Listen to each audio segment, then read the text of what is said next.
بسم اللہ الرحمن الرحیم۔ مجرم کی گرفتاری کا جھوٹا انداز۔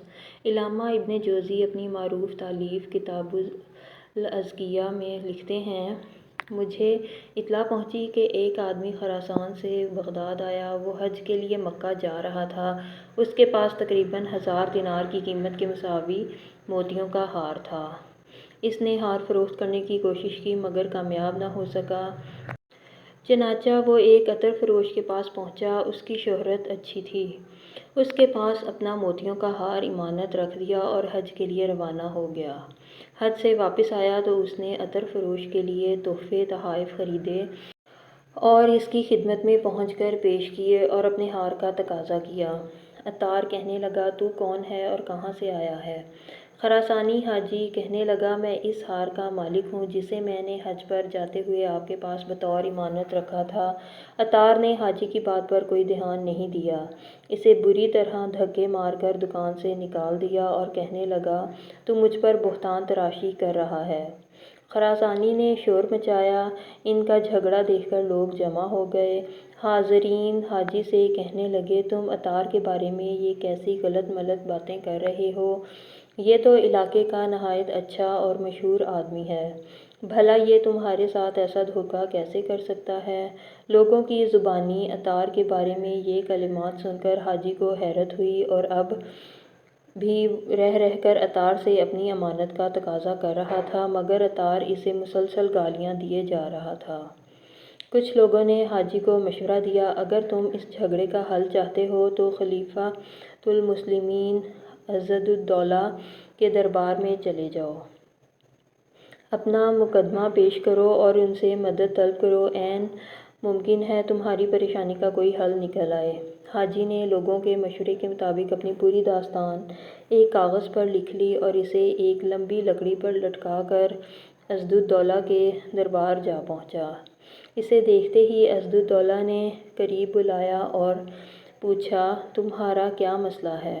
حاجی نے درخواست پیش کی اور زبانی طور پر بھی پوری داستان سنا دی۔ عضد الدولہ نے حاجی سے کہا، کوئی بات نہیں، تم کل عطار کی دکان کے پاس جا کر بیٹھ جانا۔ اگر عطار تمہیں اپنی دکان کے پاس بیٹھنے سے روکے تب بھی اس سے کوئی احتجاج یا جھگڑا کرنے کی ضرورت نہیں۔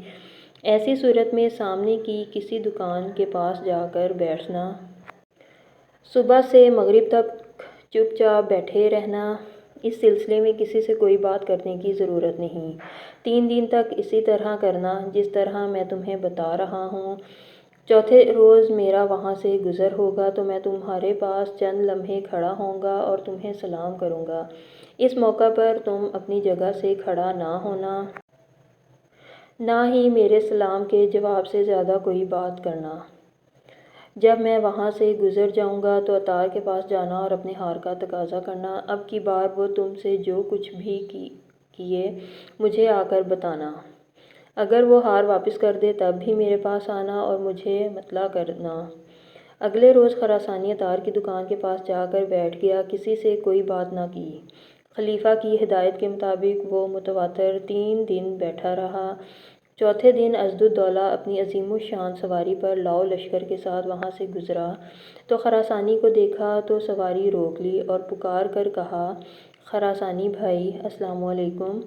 خراسانی بدستور بیٹھا رہا اور صرف وعلیکم السلام کہہ کر چپ ہو گیا۔ عضد الدولہ نے کہا، خراسانی بھائی، آپ آخر ہمارے پاس کیوں نہیں آتے اور اپنی ضروریات کیوں نہیں بتاتے؟ عضد الدولہ نے انتہائی اصرار کے ساتھ اس سے اس کی ضروریات پوچھیں مگر اس نے کوئی بات نہ کی۔